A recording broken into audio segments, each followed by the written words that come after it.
Welcome to All Things Policy, a daily podcast supported by Pragati, a flagship media initiative of the Takshashila institution.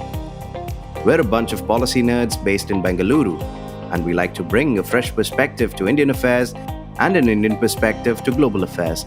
So grab a cup of coffee, sit back, and join us for today's chat. Hello and welcome to All Things Policy.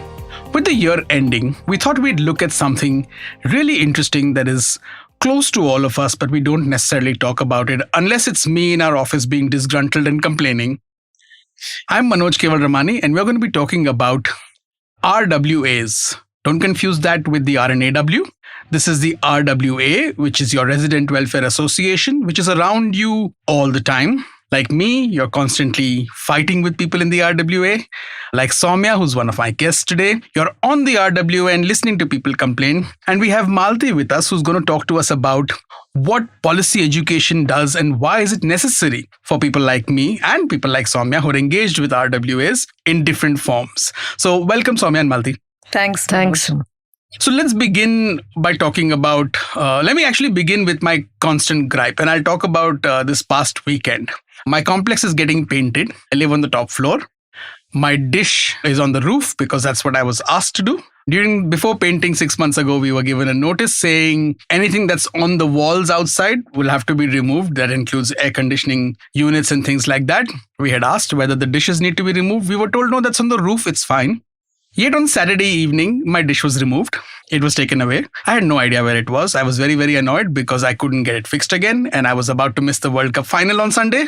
And eventually we managed to sort things out after a lot of fighting and lots of unparliamentary language usage. And that's my general experience with my RWAs. That's not to say that they don't do interesting and good work. And through the COVID pandemic, they've not done really good work. But that's sort of my experience with my RWA, that at the first level of governance, people, it sort of mimics society where people get elected, people seem to enjoy power, people make arbitrary decisions, the rules seem to get bent, and it sets in place a certain amount of cynicism, which I think reflects also with our politics. So as somebody who is an elected representative at an RWA, Sowmya, do you agree with my assessment? I think I'm fairly on the other side.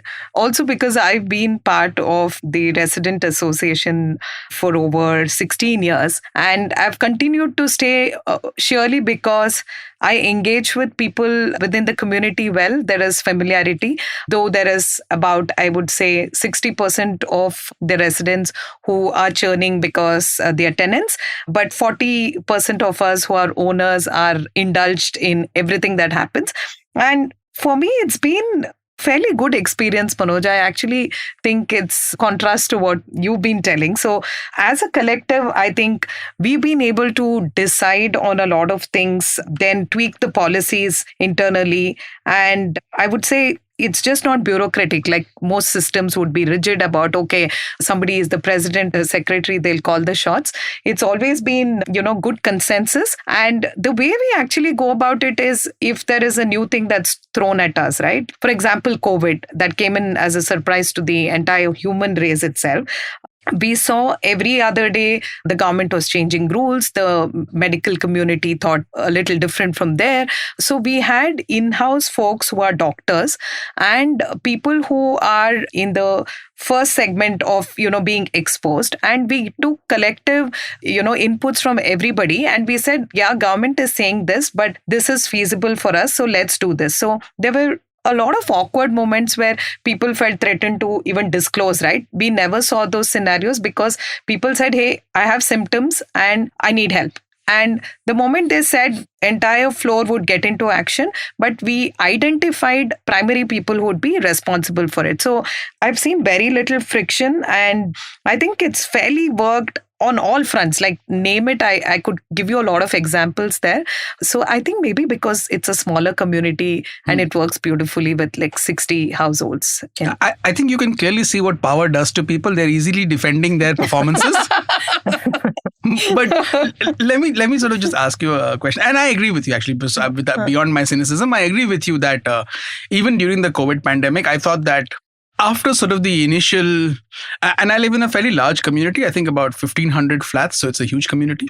But after the sort of initial confusion, there was an effort made to try and address issues and going above and beyond. So I remember that during the Delta variant wave, within the clubhouse area of the community, there was a ICU unit set up. There was an ambulance arranged, which was essentially a makeshift ambulance. But those sorts of arrangements were made. Every tower, and there are 17 towers in my complex, every tower had a stretcher available in the basement so that in case you needed something to transport people. So I do think that, yes, there was some really good work that was done.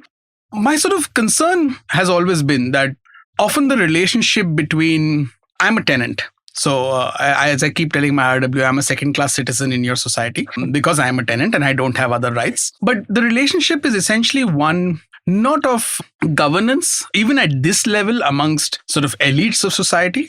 It's one of a patron-client relationship where if you are somebody who has access to these individuals who are currently running your society, you're likely to get hurt. But there is no necessarily engagement. And therefore, your expectation is also not of being involved in the community, but rather of demanding services, which is essentially a private sector sort of engagement as opposed to... Right. In your experience, has that been your experience, or is it, like you said, much more consensus-based, even with tenants?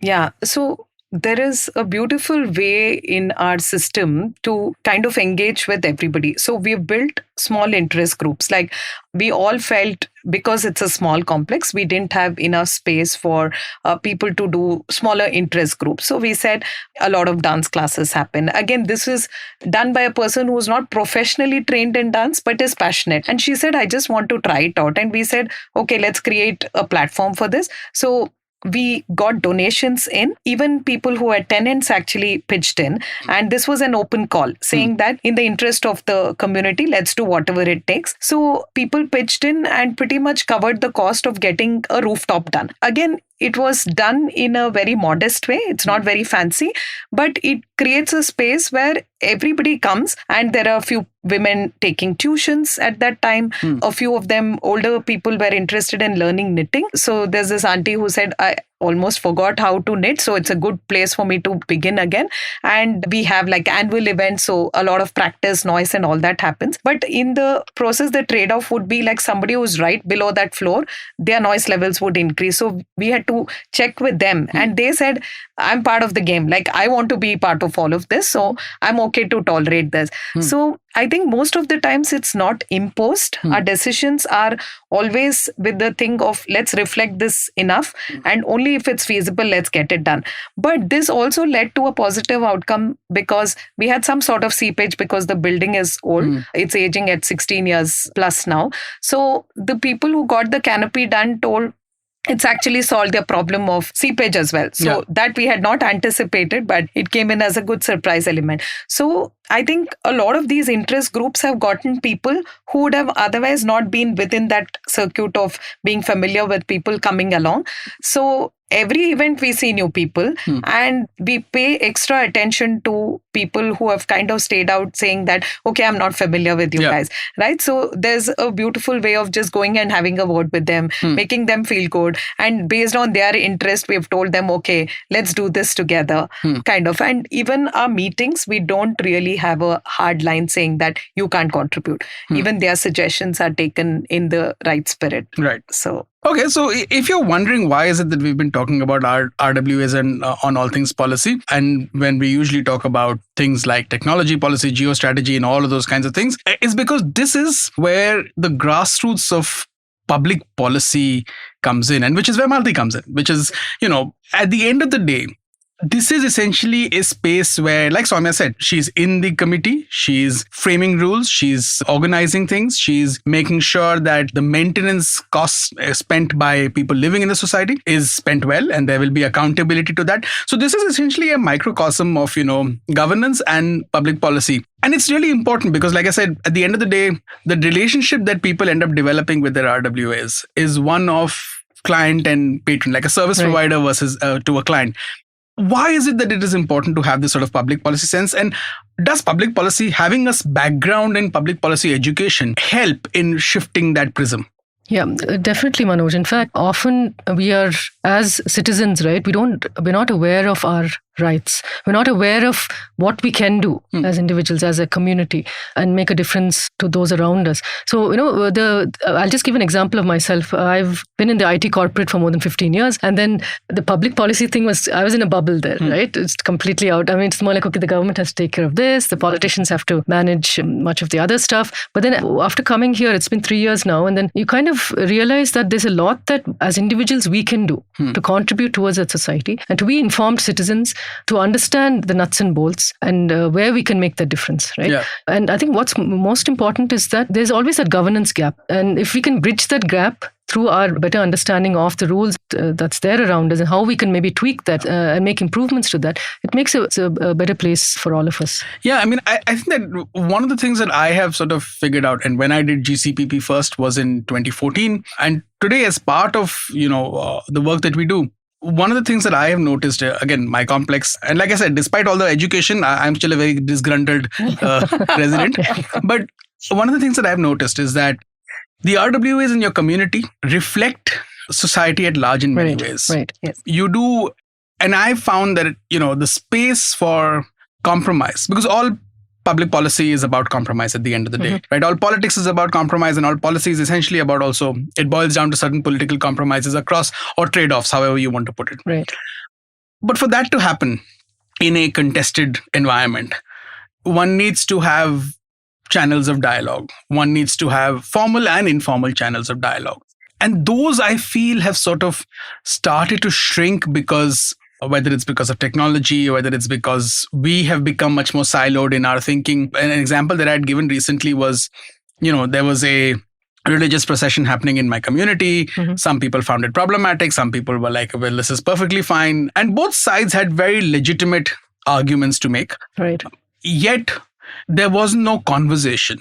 It was a case of, well, if we don't talk about it, if this is happening, it's fine. Likewise, say in our community, there have been issues around, say, the consumption of meat in the afternoon during a birthday party versus just people are being asked not to do it because, the argument is that, well, later in the day, there's a religious function in the same place. Okay. So don't consume meat in the morning because in the evening at 8 o'clock, there's going to be this function. And this dialogue is not really happening, on a rational basis. So how does sort of policy education help bridge some of this gap? Yeah. In fact, what's interesting is that at Takshashila, and we've seen this when we get a lot of people from different backgrounds and different age groups who've taken up our course, whether it's a 12-week GCPP program or the 48 postgraduate program, is that they come in and since much of the nuances are covered there, from economic reasoning to the communication and how to kind of, put across your points in the community space. I think what's important is that as individuals, we are not just spectators, right? Yeah. We want to be part of that change. Yeah. And to be part of the change, we should know where to kind of make that change. And this program actually really enables that. I mean, many things like market failures, which many of us would not have been aware of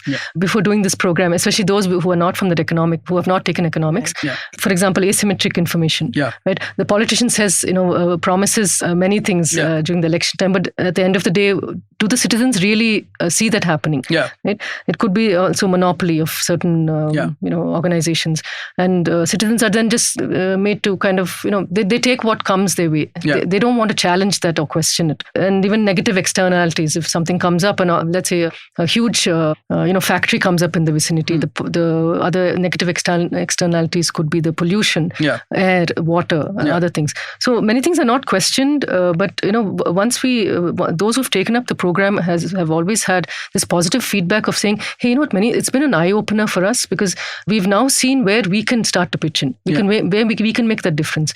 In the end, we all would like to, as citizens, right, be part of that change, right, and to take the country forward. So. Yeah, no, absolutely. And I want to ask Sowmya about how she being you're approaching dictator levels with 16 years in the RWA, but being that long in that position, how do you deal with, I'll give you a couple of examples, right? Sure. Some of these negative externalities that Malathi spoke about. So, for example, again, this is a very, very small example.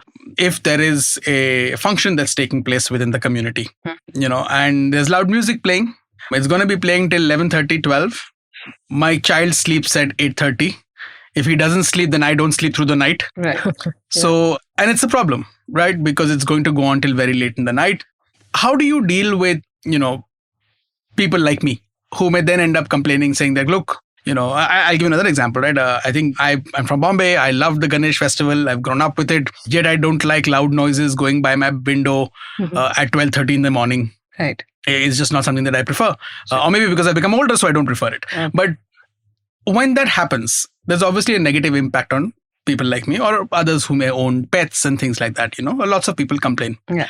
How do you deal with that? And can you make space for such outliers? Because the bulk of the community maybe is enjoying themselves, right?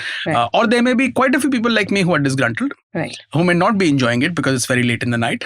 But because we are diffused and we are not one coalesced group, we are unable to articulate. So how do you, in your sort of environment, when you've ended up, I'm sure in 16 years, you've encountered people who have not been happy. Yes, of course.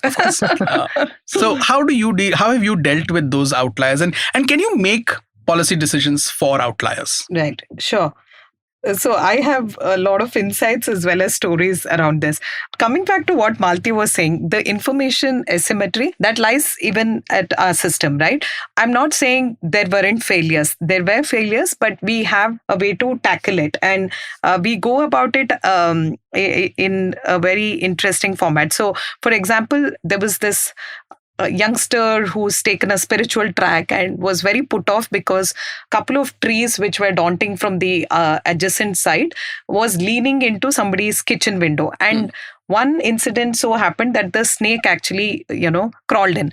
And then, there was this big thing of, what are we doing about safety and all of that? So we said, the simple thing that you could do is like just shave off the branches which are leaning into the apartment and we should be sorted, because all the other outlets that were connected were sealed off. We had done it carefully in a very proactive manner. So I said, this shouldn't be a big thing. But then this outlier actually got offended, but messaged me saying that, isn't there a wiser way to do it? Because, he's one of those who's also very passionate about the environment and do people really understand what it takes to grow trees, and all of that came in. So we said, in the next meeting, we'll involve you, because maybe we don't have that kind of input. Whatever we have thought about is very straightforward, right? It's not very complex. So I try to engage him, and most of the time this person is traveling. So, hey, thanks for reaching out to me, but I'm not around.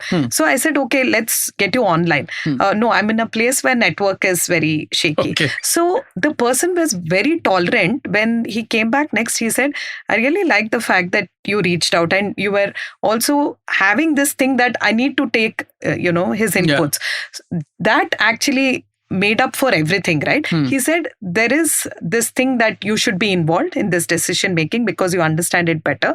And we want to get your inputs, but I was not available. So I will not complain till the time I am getting involved. I make time for it. So a humble suggestion for you would be, Manoj, you're a tenant. I don't know how the complex operates, but we are very welcome in having them. And when I say I'm part of the association, I'm not in the core committee of being the president, secretary, and all of those fancy positions.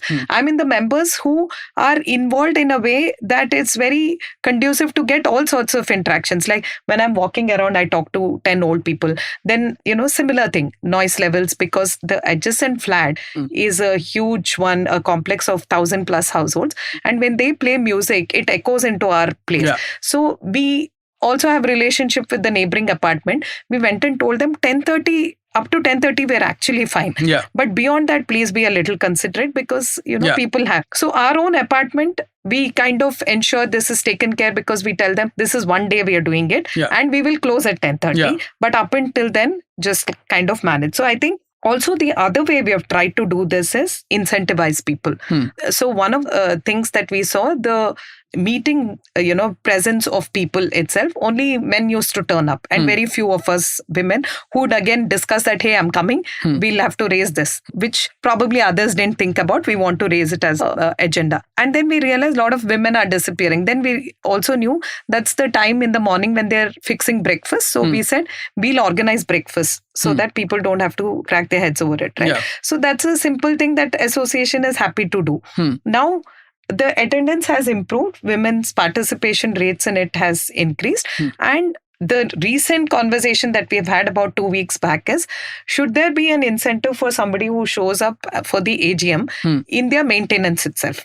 Because there is a plug for financial incentive there, right? So we thought, let's think about it. It sounds like a good plan, but let's mull over it. So a lot of times, looking at very innovative ideas to sort this out. Like garbage was a big thing, because this whole segregation thing comes like a spike and a lull, right? Suddenly they want to fix everything in terms of segregation. And then there's a lull that, we have done enough and it's not going to get sorted.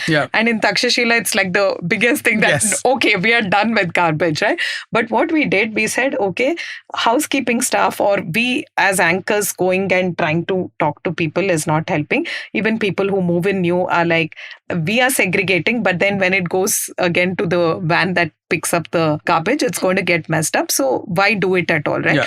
So we said, let's anchor with children. All children at school are involved in this, knowing dry waste, wet waste and all. And they're like, auntie, we will go every household full on. They made small charts, they wrote down, they want to talk about it. And it was part of their school project as well as our community requirement. We plugged them in, they went and talked. Nobody felt offended about it because their own children were in it. And it was something we put up inside the lift saying, be a little more, sensitive to, the outcomes of this kind of an effort. And small nudges helped and we got sorted over time. Actually, if you don't mind me jumping in, Manoj, I think one thing that really stands out here is that she's talking about a smaller complex, I think of 60 flats. I mean, in comparison, yours is 1,500, right? So this is sort of, in a way, also reflects, like, when we have a smaller group of people, it's easier to enable them, to get them engaged and arrive at a consensus. Whereas at a larger scale, can we scale certain things? It'll be interesting to note. Yeah, I think that's a true challenge because, when Sowmya was talking, one of the things that came to my mind was that, and something that we teach also, which is stakeholder management, right? You need to identify and broaden your set of stakeholders. In this case, the gentleman who had the problem with the trees and the snake and all of that, and he had a problem with the trees being moved. I think that it's really the fact that, like you said, once you included him and because he couldn't be there, again, disgruntled person like me would end up saying, you always keep meetings when I'm not around. But, but at the end of the day, it's smart strategy. And it's something, again, that you learn if you're doing public policy, because essentially you start to think of who are the stakeholders that I need to identify and should I be engaging with them. Again, community engagement, like you said, once, children of families get involved, it becomes, they tend to be far more invested as opposed to otherwise. And so I think this is one of the things that I have noticed, at least in my complex, is that while there's a lot of fun activities. So for example, during the World Cup final, there was a screen set up for people to go and watch the final, in a place, and there was snacks and things like that, which, is fun, I'm sure. But it's also, one of the ways in which you do, it's sort of like gladiator sports where you can go and enjoy it while your other key issues are not being addressed. But you're getting entertainment, so you sort of appreciate it. So while I'm, again, not opposed to that, I think that engagement of stakeholders in day-to-day care and activities is what is needed. And also, like Malathi, you pointed out, that it may be much more difficult to do in a larger community. And if I was to extrapolate this conversation to sort of a national level, it sort of explains why it may be much more useful to have smaller units of governance as opposed to, and how complex it is for, at a national level with 1.4 billion people to manage a whole set of problems with a whole new different set of stakeholders. And again, this is something that I think that public policy education can be really useful to just decipher the different challenges that one can end up facing. My sort of last question to both of you is in the context of, as individuals, so we need to be more engaged. We need to participate in what's happening. We need to be able to communicate, and there should be channels to communicate. How does one address the idea of power? Because this usually happens, right? Whenever somebody becomes a secretary, president, whatever. And one of my cousins in Delhi used to be he also served, I think, one of those lifelong secretaries of his RWA in east of Kailash.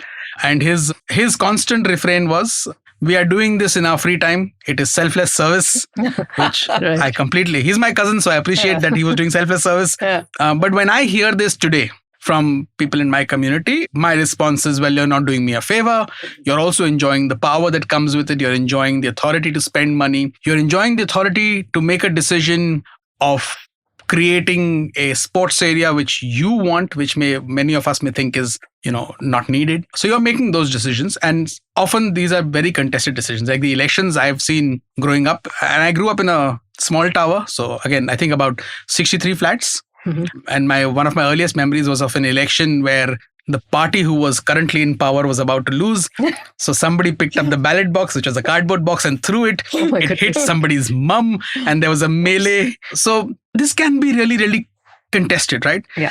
How does one sort of engage in such an environment which becomes extremely contested? Because my sense is that our politics is sort of also extremely contested, although thankfully so far people are not throwing ballot boxes. Yeah. But it is so contested. So how does having a sense of public policy allow you to deal with some of these frictions that arrive? Yeah. So what you rightly pointed out, this election thing is tricky one. But what we also have seen, people who used to complain about things, right? Like a small example, there would be rainwater harvesting was one thing that came as compliance that most apartments should adhere to. But there was one clause which said that apartments which have been constructed after X year need not, comply with it. So we fell almost in the radar of being right there. Like if we want to, we can, but if we choose not to, we need not.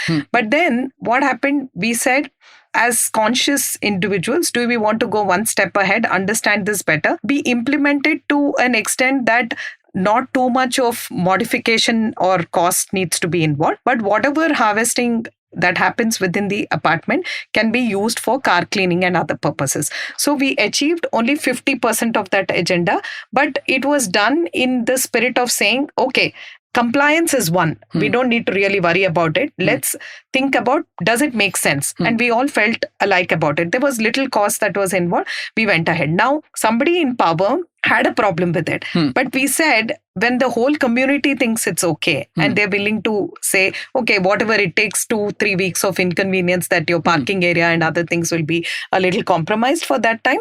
But it went ahead. So we said, people who have issues are people who should also be onboarded. And all of us, it's like a game plan. Now we will say, this time we're going to get this person in. Okay. Yeah. Even though that person refuses, we'll all prep them up to say, hey, we think you'll really bring in value. Yeah. It's a proper political drama that happens. Okay. But we bring in that person with an intention to say it takes a lot, like you said, behind the scenes. Yeah. And honorarium, all that is not there, right? Yeah. Like you don't get any sort of incentive to be, working selflessly.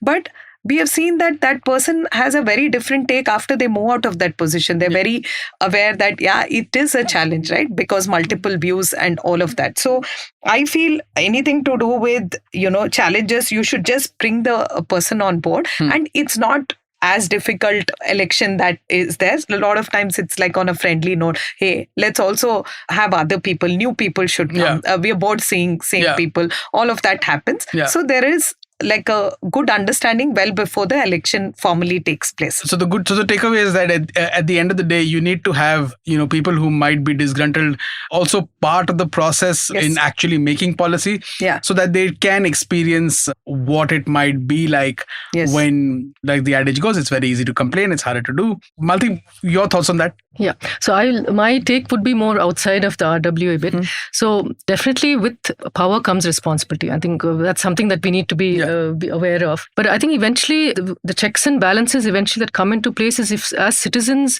we are also aware of what we can do. Right. So the involvement would be once you start getting involved, you also understand the challenges that maybe the state or the organization is facing, like in let's say the RWA. And once you know the challenges, then you can come to a more agreeable. You can come to that middle ground where that Sowmya has mentioned. It's happened successfully many times in her apartment complex. Whereas at a larger scale too, it's definitely more complex. But only if we start getting involved do we know the pain points, and then we can then start getting involved in various capacities.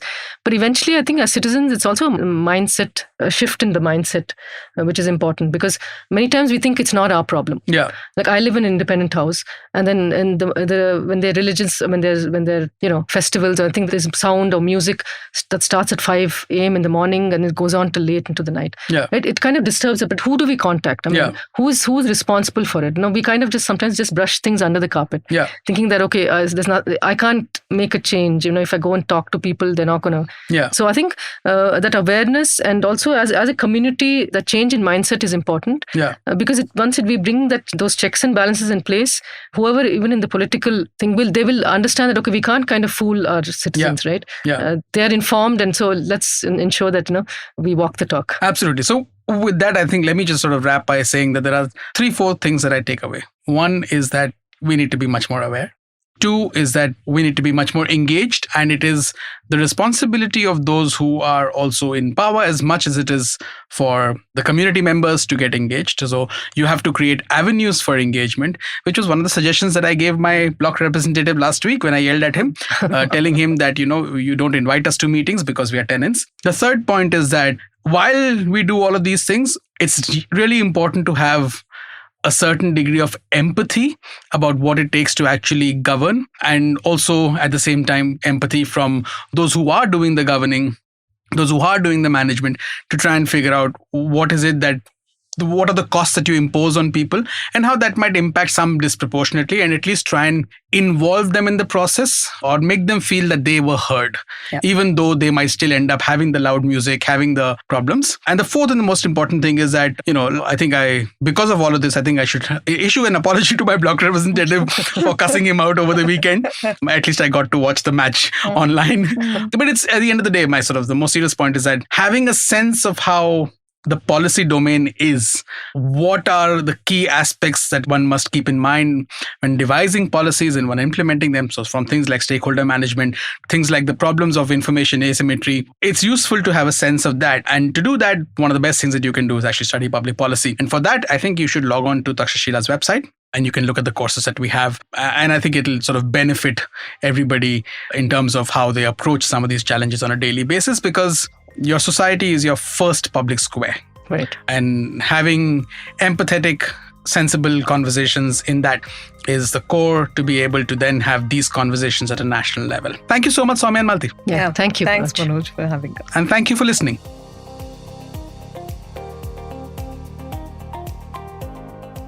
If you liked our show, don't forget to check out other interesting podcasts on the IVM network. You can tune into them on the IVM Podcasts app, IVMPodcasts.com, or wherever you listen to your podcasts. You can also follow IVM on social media. The handle is @IVM Podcasts on Twitter, Facebook, and Instagram.